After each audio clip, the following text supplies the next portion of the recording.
सबको नमस्ते भाई, सबका स्वागत। संडे है आज, 24 अगस्त है 2025। ऑर्गेनन डे है आज। अमित भाई, डॉक्टर दीपांशी जी। और ऑर्गेनन में हमारा कौन सा एफोरिज्म चल रहा है? 149 होगा शायद। 148 में हम पढ़े थे। अच्छा, Yes, sir. 149 हो गया था बेटा, देखना पड़ेगा अभी। इस डिजीज में कितना टाइम लगता है? वो है ये हो गया 149 में। 149 हो गया था। राम मैं राम जी। राम राम जी भाई, राम हो राम। गया था 150 चलेगा। हाँ ठीक है, 149 हो गया तो 150 चलेगा। और 150 को कंटेंट में देखते हैं हम चल के। डॉक्टर श्रेय, गुड मॉर्निंग। स्लाइड नमस्ते sir. Slight element, slight element bracket में यहाँ ऊपर हमने लिखा हुआ है अमित पाल भाई, इंडिस्पोजिशन। डॉक्टर श्रेय जिसको बोल देते हैं, तो ये इंडिस्पोजिशन होता है जो स्लाइट एलिमेंट्स अगर किसी को हो जाए, मौसम बदल रहा है, थोड़ा सा शरीर में दर्द, थकान सी हो गई, ऐसे। तो 150 में एफोरिज्म में कह रहे हैं कि if a patient complain of one or more trivial symptoms that have been only observed a short time previously, the physician should not regard this as a fully developed disease that requires serious medical aid. तो Henman साहब कह रहे हैं कि यदि patient एक या एक से ज्यादा हल्की फुल्की ट्रिवियल छोटी मोटे सिम्टम्स बताता है कि कंप्लेन होती है उसको, और हम ये ऑब्जर्व कर रहे हैं कि ये भी थोड़े ही समय पहले हुई है, कल परसों, एक दो दिन पहले ही, तो फिजिशियन को यहाँ पर इनको फुली डेवलप्ड डिजीज की तरह से रिगार्ड नहीं देना है, और ना ही यहाँ जरूरत होती सीरियस मेडिकल एड की। जी। A slight alteration in the diet and regimen will usually suffice to dispel such an indisposition. और हैनीमैन साहब ने यह एडवाइज किया है, सलाह दी है कि हल्का फुल्का अगर डाइट को लेके, रेजिमेंट को लेके, रहने सहने को लेकर के उसमें अल्ट्रेशन कर दिया जाए तो आमतौर पर यही पर्याप्त होता है उस तरह के इंडिस्पोजिशन को दूर करने के लिए।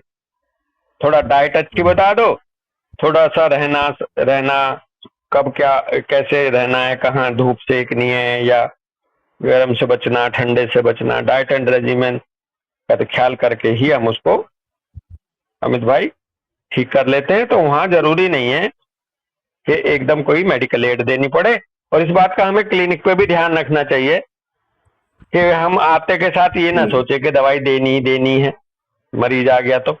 आप ये देख लो कि अगर स्लाइट इंडिस्पोजिशन की बात है तो उसको डाइट एंड रेजिमेन में बता दो। तो ये भी एक पॉइंट है क्लिनिक के लिए, इसका हम ध्यान रखें। 151 एफोरिज्म में कह रहे हैं, कंटेंट है पेज नंबर 28 पर, important diseases have a number of symptoms. जो इंपॉर्टेंट डिजीजेज है, महत्व जो डिजीजेज होते हैं उनमें नंबर ऑफ सिम्टम्स मिलते हैं, और नंबर ऑफ सिम्टम्स मिलके ही डिजीज पिक्चर बनाते भी हैं, ये भी बात है। 151 एफोरिज्म में कह रहे हैं, but if the patient complain of a few violent suffering, the physician will usually find on investigation several other symptoms besides although of a slighter character which furnish a complete picture of the disease. परंतु इंडिस्पोजिशन के अलग हटके यदि patient जो है complain करता है कि कुछ वायलेंट सफरिंग, कुछ सिम्टम्स, कुछ सफरिंग्स ऐसी हैं जो वायलेंट है, और फिजिशियन यूजुअली इन्वेस्टिगेशन के दौरान कुछ दूसरे छोटे मोटे भी सिम्टम, सेवरल अदर सिम्टम्स भी मिलते हैं, छोटे मोटे तो नहीं कहा, कुछ तो वायलेंट सफरिंग मिल रही है और साथ में कुछ और सिम्टम्स भी मिल रहे हैं अमित भाई, भले चाहे वो स्लाइटर कैरेक्टर के हों। जो कंकोमिटेंट की तरह भी हो सकते हैं यहाँ मेन सिम्टम के साथ, जो कि आप मिलकर बनाते हैं, फर्निश करते हैं, तैयार करते हैं complete picture of the disease. तो complete picture of the disease कैसे तैयार होती है? कुछ तो वायलेंट सफरिंग होती है और साथ में उससे जुड़े उस सफरिंग से जुड़े कुछ स्लाइटर करेक्टर के दूसरे सिम्टम भी मिलेंगे, और इन्हें हम यहाँ बोगर बोनिंग-हसन साहब के हिसाब से कंकोमिटेंट भी मान सकते हैं। बिल्कुल। तो इस तरह से डिजीज की पिक्चर हमें मिल जाती है। 152 एफोरिज्म के कंटेंट में कह रहे हैं, for those with numerous striking symptoms A homeopathic remedy can be more certainly found. जो न्यूमरस स्ट्राइकिंग सिम्टम्स होते हैं उनके लिए होम्योपैथिक रेमेडी जो है वो मोर सर्टेनली फाउंड की जा सकती है। अगर सिम्टम्स स्ट्राइकिंग हैं तो उनके लिए होम्योपैथिक मेडिसिन भी बहुत ही अच्छे से तय की जा सकती है।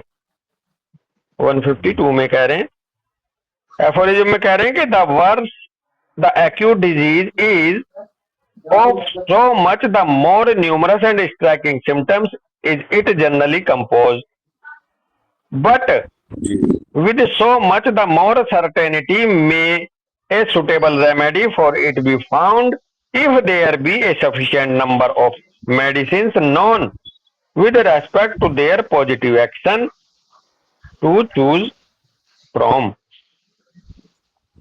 जो वर्ष द वर्ष द एक्यूट डिजीज, जितना एक्यूट डिजीज वर्ष होगा,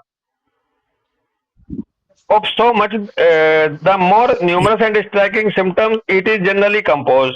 जितना ज्यादा वर्ष होगा कोई एक्यूट डिजीज उसमें उतने ज्यादा स्ट्राइकिंग सिम्टम्स और न्यूमरस सिम्टम्स जनरली होंगे सामने, या उनसे वो बना होगा, वो बता रहा होगा।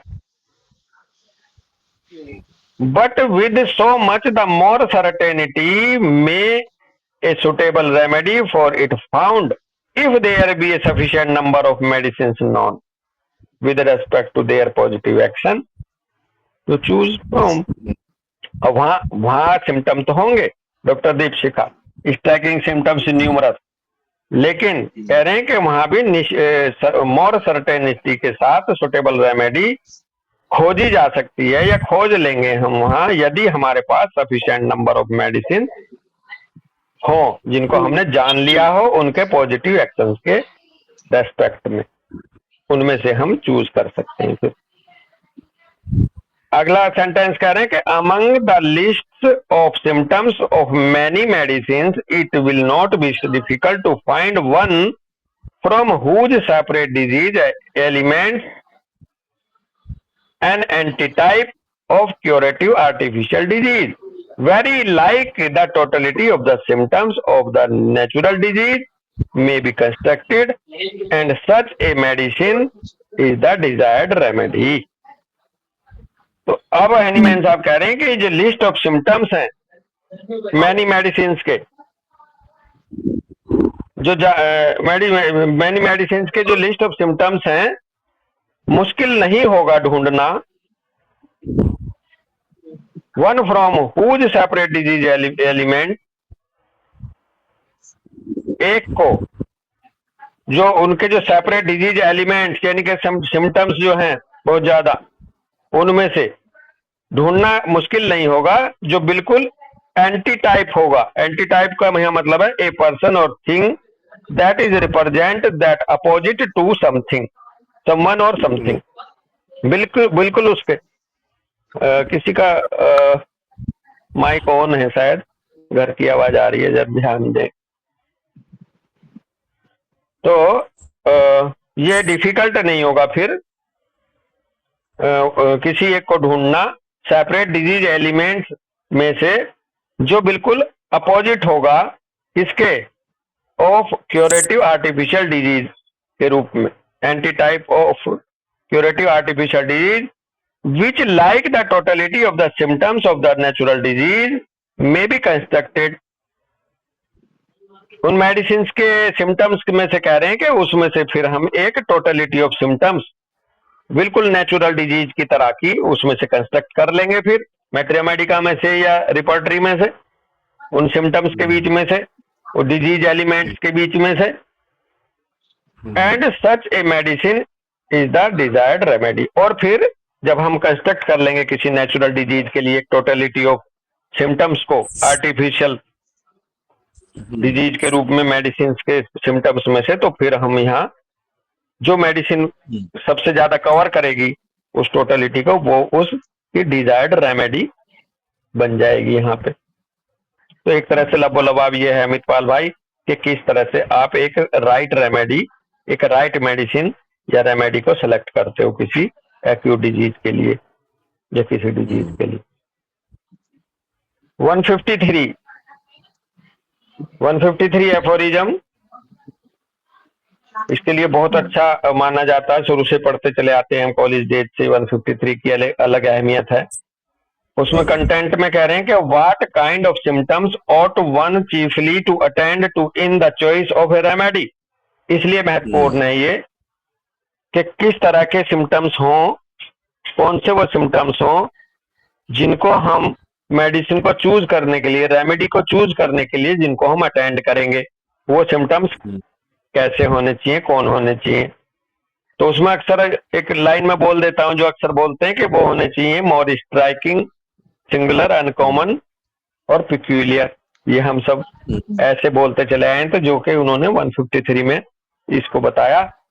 153 में कह रहे हैं in this search for a homoeopathic specific remedy, that is to say in this comparison of the collective symptoms of the natural disease with the list of symptoms of non-medicines, in order to find among these an artificial morbific agent corresponding by similarity to the disease to be cured, the more striking, singular, uncommon and peculiar bracket में कह रहे हैं characteristic, sign and symptoms of the case of disease are chiefly and most solely to be kept in view। तो जब हम search करने चलते हैं कि होम्योपैथिक स्पेसिफिक रेमेडी को के लिए हमारी जब सर्च शुरू होती है, कहने का मतलब है कि इन this comparison of the collective symptoms of the natural disease with the list of symptoms of non medicine, ये जो हम कंपैरिजन करने चलते हैं कि जो कलेक्टिव सिम्टम्स है नेचुरल डिजीज के, ये जो list of symptoms of non medicine है, उनमें से उनके बीच में जब कंपैरिजन करते हैं कि कौन से एक सिमिलर हैं, कौन से सेम हैं, तो कह रहे हैं इस ऑर्डर में, in order to find among these an artificial morbific agent corresponding by similarity of the disease to be cured. और ये हम कंपैरिजन करने का मकसद ये रहता है कि हम जो है आर्टिफिशियल मॉर्बिफिक एजेंट को खोजना चाहते हैं, इस तरह से फाइंड ढूंढते हैं हम किसी आर्टिफिशियल मॉर्बिफिक एजेंट को, यानी कि मेडिसिन रेमेडी को, जो कि बिल्कुल कॉरेस्पॉन्डिंग अनुरूप हो, similarity of the disease of उस डिजीज के जिसको हमें क्योर करना है। इसके लिए जो हम कंपैरिजन करते हैं सिम्टम्स के बीच में, तो उनमें हमें क्या देखना है कि वो होने चाहिए जो मोर स्ट्राइकिंग हो, मोर सिंगुलर हो। स्ट्राइकिंग का मतलब होता है जो पैथोलॉजी के किसी प्रोसेस से मेल ना खा रहे हो, है जी। मान लो गर्मी लग रही है, प्यास लग नहीं रही गर्मी में। अगर नॉर्मल क्या होता है कि गर्मी अगर लग रही है तो प्यास लगनी चाहिए, है जी। स्ट्राइकिंग का मतलब जो अजीब हो, जो वहां उससे उस परिस्थिति से को वो ना कर रहे हो, कोऑपरेट ना कर रहे हो, अद्भुत अजीब से, जो तुरंत अलग से नजर आ जाए, अलग से विचित्र से लग रहे हैं कि अरे इसकी कमर में दर्द है लेकिन इसको आराम करने से बढ़ रहा। आराम करने से तो कमर का दर्द आराम आना चाहिए, रेस्ट करने से। बिल्कुल। अरे इसके जोड़ दर्द है शरीर में और ये कह रहा मैं जितनी मेहनत करता हूं उतना अच्छा लगता है मुझे, तो ये स्ट्राइकिंग ऐसे। गले में दर्द है, सॉलिड चीज को आराम से सटक ले रहा, लिक्विड सटक नहीं रहा। अरे ये क्या बात हुई? गले में अगर दर्द है तो सॉलिड में दर्द होना चाहिए, लिक्विड आसानी से उतरना चाहिए, लेकिन ये तो अनकॉमन सी बात हो गई, स्ट्राइकिंग सी बात हो गई। ऐसे सिंगुलर अमित जी, कैंट साहब कहते हैं लेसन राइटिंग में अपनी हाँ कि अगर physician striking singular uncommon symptom नहीं ढूंढ पा रहा है हाँ तो उसकी परीक्षा अभी अधूरी है। हाँ परीक्षा हाँ बिल्कुल उसको ढूंढते ही रहना पड़ेगा कि हाँ पेशेंट में अनकॉमन सिम्टम, पिक्युलियर सिम्टम को ढूंढना पड़ेगा। अगर हम ढूंढ पा रहे हैं तो उसकी परीक्षा अभी अधूरी है। हाँ बिल्कुल। तो यहाँ पर मोर स्ट्राइकिंग हो, सिंगुलर का मतलब वो अपने आप में अलग हो, अनकॉमन भी हो। अनकॉमन यही जो कि वो पैथोलॉजिकल प्रोसेस के अनुरूप ना हो, उसके उल्टा हो, और पिक्यूलियर हो कैरेक्टरिस्टिक के रूप में। साइन एंड सिम्टम्स, चाहे वो साइन हो इस तरह का, चाहे सिम्टम्स हो इस तरह के, वो हमें उठाने होंगे। Of the case of disease are chiefly and most solely to be kept in view. उस केस में जिसको हम एकमात्र जिस पे हमें ध्यान देना है, जो हमारा केस है उसके अकॉर्डिंग। और मजे की बात यह, of the case of disease are chiefly and most solely, यानी कि वो इंडिविजुअल केस में अपनी उसकी इंडिविजुअल अहमियत होगी। ऐसा नहीं कि उसे हर जगह अपना लोगे, वो पर्टिकुलर द केस से रिलेटेड होना चाहिए। मोर स्ट्राइकिंग, सिंगुलर, अनकॉमन और पिक्यूलियर, वो इंफॉर्मेशन, वो सिम्टम, उसको हमें देखना है। आगे कह रहे हैं, for it is more particularly these that very similar ones in the list of symptoms of the selected medicine must correspond to in order to constitute it the most suitable for affecting the cure। और इसके लिए कह रहे हैं, it is more particularly these that very similar ones in the list of symptoms of the selected medicine must correspond to, और ये very similar once हो, और भी ज्यादा पर्टिकुलर रूप से ये और ज्यादा सिमिलर हो उन लिस्ट ऑफ सिम्टम्स में से, उस मेडिसिन के सिम्टम्स से, सेलेक्टेड मेडिसिन के सिम्टम्स से, जिसको ये मस्ट कोरस्पॉन्ड टू, यानी कि जिससे ये मेल खा रहे हो, ये लबोलबाब है उस मेडिसिन में भी ये हो जिसको आप सेलेक्ट कर रहे हो, ये अनकॉमन, पिक्यूलियर और characteristic symptoms. in order to constitute it the most suitable for affecting the cure। और ये क्यों है सारी मेहनत, ये क्यों है सारी सिमिलरिटी? ताकि हम कंस्टिट्यूट कर सकें मोस्ट सुटेबल मेडिसिन के रूप में अफेक्ट करने के लिए किसी भी क्योर को, तभी क्योर हो संभव है।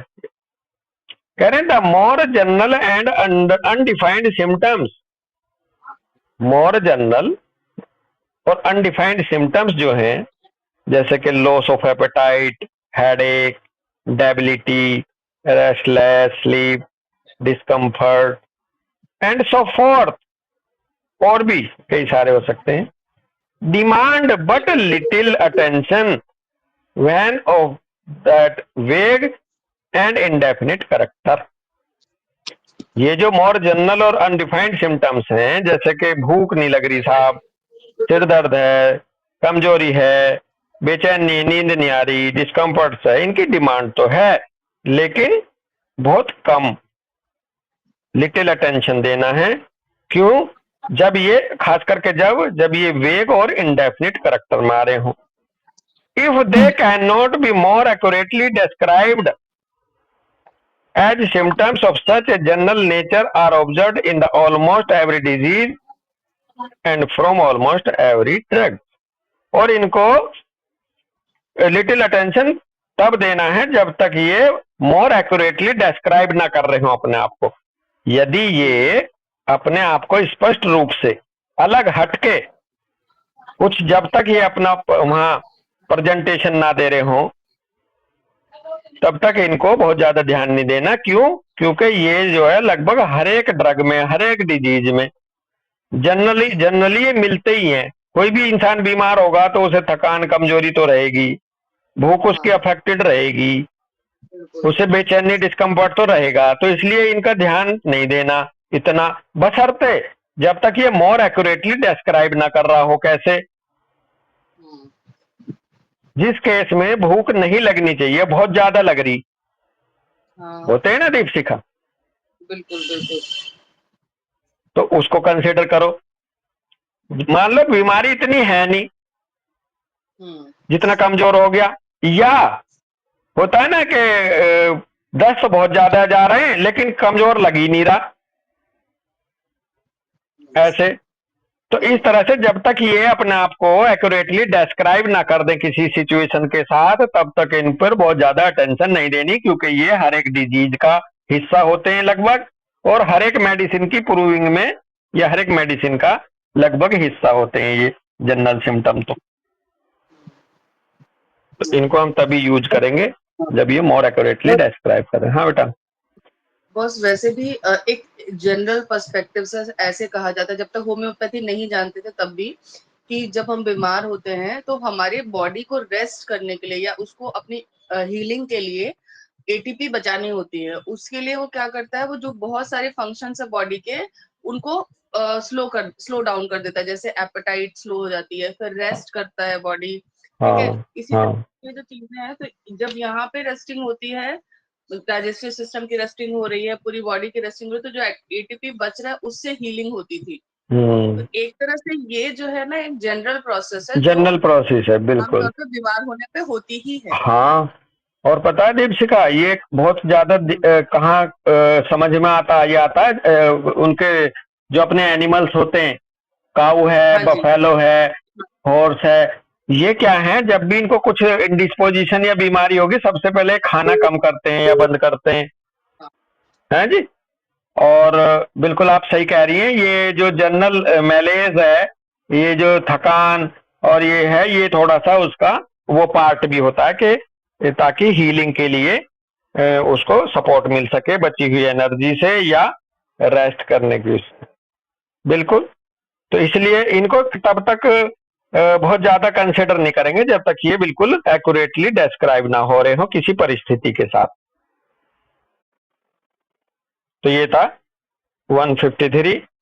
154 के कंटेंट में कह रहे हैं कि a remedy as homoeopathic as it is possible to be cures without much disturbance. क्या बढ़िया बात कही है कि a remedy as homoeopathic as, जितनी ज्यादा वो होम्योपैथिक होगी, जितनी ज्यादा सिमिलिमम होगी, it is possible to be cures without much disturbance, उतना ही ज्यादा संभावनाएं हैं, संभाव है, संभावित वो उतना ही अच्छे से क्योर करेगी बिना डिस्टरबेंस के। जितनी ज्यादा सिमिलिमम होगी, जितनी ज्यादा होम्योपैथिक होती जाएगी। होम्योपैथिक का मतलब है सिमिलिमम। 154 में इसकी डिटेल दे रहे हैं। 154 एफोरिज्म में कह रहे हैं कि if the anti type, anti type का मतलब इसका प्रतिरूप, उसका अपोजिट जो हम लाते हैं आर्टिफिशियल एजेंट के रूप में। If the antitype constructed from the list of symptoms of the most suitable medicine contain those peculiar, uncommon, singular and distinguishing bracket में कह रहे characteristic symptoms which are to be met with in the disease to be cured in the greatest number and in the greatest similarity, this medicine is the most appropriate homeopathic specific remedy for this morbid state. ये जो anti type हम तैयार करते हैं, opposite, दूसरा कहते हैं ना पक्ष, हम तैयार करते हैं नेचुरल डिजीज के विपरीत, जिसके सिम्टम्स बिल्कुल सेम होते हैं, from the list of the symptom of suitable medicine, जो सुटेबल मेडिसिन जिसके अंदर ये पिक्यूलियर, अनकॉमन, सिंगुलर और डिस्टिंग्विश सिम्टम्स मिलते हैं, उनमें से जब ये एंटीटाइप हम कंस्ट्रक्ट करते हैं, which are to be met with in the disease to be cured, और जो किन सिम्टम्स के खिलाफ करते हैं, जो हमें डिजीज में सिम्टम्स मिलते हैं जिसे हम क्योर करना कह रहे हैं, इन द ग्रेटेस्ट नंबर, जितना ज्यादा ग्रेटेस्ट नंबर, जितने ज्यादा सिम्टम्स मैच कर जाएंगे डिजीज के मेडिसिन से, नंबर ऑफ सिम्टम्स, और जितनी ज्यादा ग्रेट सिमिलरिटी वाले सिम्टम्स मिल जाएंगे। यह दोनों बात बताइए, यहाँ में ये नहीं है कि भाई ब्राइनिया के 4 सिम्टम मिल रहे हैं बाकी नहीं मिल रहे। अगर ब्राइनिया के ज्यादा से ज्यादा सिम्टम मिल जाएंगे 10, 15, 20, या यानी कि ग्रेटेस्ट नंबर को मैच कर रही हो वो नेचुरल डिजीज की टोटलिटी मेडिसिन के पिक्चर से, और साथ में ग्रेटेस्ट सिमिलरिटी के रूप में भी मिल रहे हो, कह रहे this medicine is the most appropriate homeopathic specific remedy for this morbid state. तो यही मेडिसिन सबसे ज्यादा अप्रोप्रिएट होगी होम्योपैथिक स्पेसिफिक रेमेडी के रूप में इस मॉर्बिड स्टेट के। तो इसके इंडायरेक्ट अभी हम इसको हम ऐसे समझे रिवर्स में कि कोई भी मेडिसिन कब सबसे ज्यादा अप्रोप्रिएट होगी, वो मेडिसिन जिसके सिम्टम्स डिजीज के ज्यादा से ज्यादा सिम्टम्स को कवर कर रहे हो, है जी, और जितने ज्यादा से ज्यादा सिमिलिमम भी हो। तो अब यहाँ हमारी जो केस टेकिंग लेते हैं, कई बार आपने देखा होगा दीपशिखा, डॉक्टर अमित, कि हम ये कहते हैं तो टेलर मेड केस आ गया इग्निशिया का, ये तो टेलर मेड केस आ गया ब्राइनिया का। टेलर मेड केस उसको बोलते हैं जिस केस को आप करते करते लगे कि ऐसा लग रहा है जैसे ये पूरी ब्राइनिया पढ़ा रहा है या हमें इग्निशिया पढ़ा रहा। सारे सिम्टम ऐसे लगता है जैसे वो पूरा ड्रग पिक्चर समझा रहा हो वो मरीज हमें, होता है ना सर कई केसेस में ऐसा। तो वो ग्रेटेस्ट नंबर उसके और ग्रेटेस्ट सिमिलरिटी की वजह से हमें वो ऐसा लगता है कि ये बिल्कुल टेलर मेड केस है उस मेडिसिन का, क्योंकि हूबहू लगभग वही पिक्चर बताता मरीज। कई बार आपने महसूस किया होगा ना क्लिनिक पे ऐसा खूब, तो उतनी ही ज्यादा सिमिलिमम होती है। कह रहे हैं the disease if it be not one of very long standing will generally be removed and extinguished by the first dose of it without any considerable disturbance। और भाई जितनी ज्यादा सिमिलिमम कर लोगे, जितनी ज्यादा अप्रोप्रिएट कर लोगे किसी भी रेमेडी को, उसका सबसे अच्छा फायदा ये होगा कि यदि डिजीज एक्यूट है, खास करके अभी लंबे समय से अगर कोई बीमारी नहीं है, एक्यूट डिजीज में खास करके ऐसा रिजल्ट आएगा इसका कि ये इसको रिमूव कर देगा, एक्सटिंग्विश कर देगा पहली ही खुराक से। ये इस दवाई, इस मेडिसिन की, इस होम्योपैथिक रेमेडी की फर्स्ट डोज ही उसे एक्सटिंग्विश कर देगी, रिमूव कर देगी, और शरीर में कोई डिस्टरबेंस भी नहीं होगा, कोई उथल पुथल भी नहीं होगी। अब ये बात वहां जाके जुड़ती है डॉक्टर दीपशिखा, जब आप कहती हो कि मैंने जायसवाल सर को देखा, जायसवाल सर ने बताया कि मैंने उसके मुंह में दवाई डाली, और जब तक मैं उस पर्ची को डस्टबिन में डाल रहा था और मैं जब वापस घूम कर आया तो मरीज ने आराम बताया। ये उसकी तरफ बढ़ेंगे। अमित शर्मा भाई भी बता रहे थे अभी एक मरीज को अपने, डॉक्टर टीबी बोस का मैंने एग्जाम्पल लिया था। तो जितनी ज्यादा सिमिलिमम और अप्रोप्रिएट होम्योपैथिक स्पेसिफिक रेमेडी की तरफ हम बढ़ते हैं, उतना ही कम डिस्टरबेंस और उतना ही क्विक रिस्पॉन्स मिलता है डॉक्टर श्रेय। खास करके किन में, जो एक्यूट डिजीज है उनमें जो not one of very long standing, chronic की बात नहीं चल रही है, एक्यूट की बात चल रही है, या क्रॉनिक का कोई एक्यूट एग्जैजरेशन में ऐसे आराम मिल सकता है, ये बात अलग है जी। तो ये था 154, और ये जो 109 फुटनोट इसका है, शायद 153 वाले का है, हाँ 153 का, हाँ साइन एंड सिम्टम्स का। तो 109 फुटनोट में कह रहे हैं, यहाँ हैनीमैन साहब ने ना बहुत ही अच्छे से प्रशंसा करी बोनिंगहसन साहब की, और बहुत ही ज्यादा वैल्यू समझी हैनीमैन साहब ने। कह रहे हैं doctor von Boenninghausen by the publication of the characteristic symptoms of homoeopathic medicine and his repertory has rendered a great service to homoeopathy as well. as well as Dr. J.H.G. Jahar in his handbook of principal symptoms। Hahnemann साहब ने दो बंदों की यहाँ बात करी, कह रहे हैं ये जो डॉक्टर वॉन बॉनिंगहसन साहब ने जो पब्लिश किया है अपने characteristic symptoms of homoeopathic medicine को, और उनकी रिपोर्टरी बहुत ही बड़े पैमाने पर मदद करती है, सर्विस करती है होम्योपैथी में, होम्योपैथी इन करेक्टरिस्टिक सिम्टम्स को लेकर के। और साथ ही साथ डॉक्टर J.H.G. जहार साहब की जो हैंडबुक है उसमें जो प्रिंसिपल सिम्टम्स के ऊपर उन्होंने बुक बनाई है, ये दो बुक्स को हैनीमैन साहब ने एक तरह से रिकमेंड किया है डॉक्टर दीपशिखा। हैनीमैन साहब ने ये कहा है एक तरह से कि भाई आप बॉनिंगहसन साहब की जरूर पढ़ो ये characteristic symptoms of homoeopathic medicine और उनकी रिपोर्टरी, जिसमें जाके आप उनके करेक्टरिस्टिक सिम्टम्स की स्टडी करो, और साथ में डॉक्टर J.H.G. जहार साहब की जो हैंडबुक है प्रिंसिपल सिम्टम्स की, ये अगर आप स्टडी कर लेते हो तो आप एक्यूट डिजीज को हंट करने के तो मास्टर बन जाओगे। आप एक्यूट डिजीज को, क्योंकि एक्यूट डिजीज को इसलिए बोल रहे हैं क्योंकि वहां पर करेक्टरिस्टिक, मोर स्ट्राइकिंग, अनपिक्यूलियर, अनकॉमन बहुत ज्यादा मिलते हैं एक्यूट डिजीज। और साथ में आपके पास ये लिटरेचर हो, वो अगर बॉनिंगहसन साहब का और J.H. जहार साहब का, तो फिर आप पेशेंट को बहुत ही अच्छे तरीके से क्योर करोगे एक्यूट डिजीज को खास करके। हाँ भैया।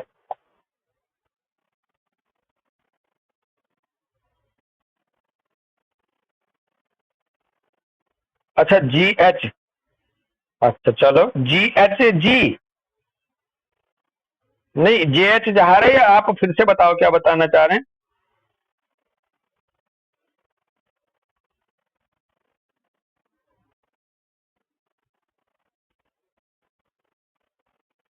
अच्छा चलो मैं नाम लिख लेता हूँ, स्पेलिंग बताओ जरा। डॉक्टर जी वाली बताओ, G.H.G. गोट GOTTLIVEEB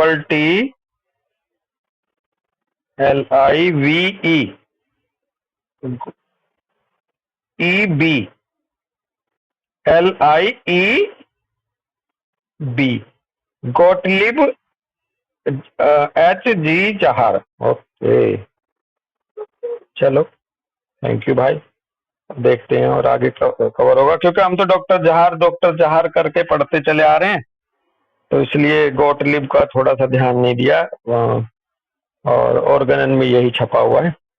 तो ये था भाई 154, और किसी को अपना पॉइंट रखना है तो रखें, आज यहीं रुकेंगे। फिर कुछ कहना है दीपशिखा, डॉक्टर श्रेय, कोई और छोटा बड़ा है तो बड़ी अच्छी सी एक हम लेके उठ रहे हैं आज इंफॉर्मेशन, कि अगर आप किसी के पास भी एक्यूट डिजीज आ रहा, खास करके जो न्यू कमर्स हैं, बच्चे हैं, इनके लिए बहुत अच्छी बात यह है कि उसमें जितना अनकॉमन, जितना पिक्यूलियर, जितना करेक्टरिस्टिक, जितना स्ट्राइकिंग ढूंढ लेंगे एक बात, और साथ में किसी केस में जितने ज्यादा से ज्यादा ऐसे सिम्टम्स को उठा लेंगे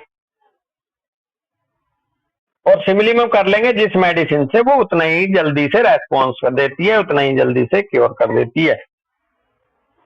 तो इन पे ज्यादा फोकस किया जाए, और इसमें सबसे ज्यादा मेहनत करनी होती है डॉक्टर श्रेय हमें कॉमन और अनकॉमन को सेपरेट करने में। कई बार क्या होता है कि पैथोलॉजी के सिम्टम भी हमें अनकॉमन लगते हैं, जिस पैथोलॉजी की डिटेल हमें नहीं पता डॉक्टर दीपशिखा, उसके कॉमन सिम्टम भी हमें पिक्यूलियर अनकॉमन से लगते हैं केस में, है जी। तो इससे बचना होगा, इसके लिए काफी तो पढ़ाई की जरूरत है, कॉमन से अनकॉमन को अलग करने के लिए, और स्ट्राइकिंग, पिक्यूलियर, सिंगुलर करने के लिए उसको। तो लाइन तो हल्के में लिख दी, लेकिन इसके लिए ही सारी पढ़ाई है। चलो ठीक है भाई, यहीं रुकते हैं। सबको राम राम, सबका धन्यवाद, सबको हैप्पी संडे। राम राम भाई, राम राम जी, राम राम भाई, राम राम भाई, राम राम जी।